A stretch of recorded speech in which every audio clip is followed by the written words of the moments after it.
Budget இல்லைங்கய்யா, தமிழ்நாடு என்கின்ற வார்த்தை இல்ல. ஆனா தமிழ்நாட்டுக்கு எவ்வளவு கொடுத்திருக்கிறார்? இந்த ஆண்டை விட்டுருங்க, இந்த ஆண்டு நான் பேசவே விரும்புகிறேன். 2021, 22, 23, 24 4 ஆண்டுகள் எடுத்துக்கலாம். நீங்க ஆட்சிக்கு 21 வந்தீங்க. நீங்க 4 ஆண்டுகள்ல வந்த பிறகு பெருசா அதுவும் பேசலீங்க. மத்திய அரசனுடைய டாப் 10 திட்டங்கள், 100 நாள் வேலை வாய்ப்பு திட்டம் முழுவதுமாக மத்திய அரசு கொடுக்கின்ற பணம் 4 ஆண்டுகள்ல 38,641 கோடி. விவசாய கௌரவ நிதி PM கிசான் 4 ஆண்டுகள்ல 6,209 கோடி. சமகிரக சிக்ஷா இப்ப பிரச்சனை ஆயிட்டு இருக்கு, நம்ம பின்னாடி பேசுறேங்க ஐயா. 5,880 கோடி. குழந்தைகளுடைய ஊட்டச்சத்தை உறுதி செய்யக்கூடிய திட்டம் போஷன் அபியான் 2,796 கோடி. சுகாதாரத்தை மேம்படுத்த உட்கமைப்பு நிதி 5,753 கோடி. முதியோர் பென்ஷன் முழுவதும் மத்திய அரசு கொடுக்கிறாங்க ஐயா, 2,480 கோடி.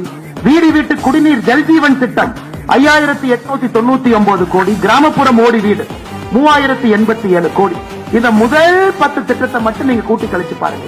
இன்னைக்கு தமிழ்நாட்டில் தேசிய நெடுஞ்சாலைகள் திட்டத்தில் மட்டும் நடந்து கொண்டிருக்கக்கூடிய பணி 46,617 கோடி. டிஃபெண்டர்ல ஜொங்கின்னு போறீங்களே, யார் ரோடு போடுறோம்?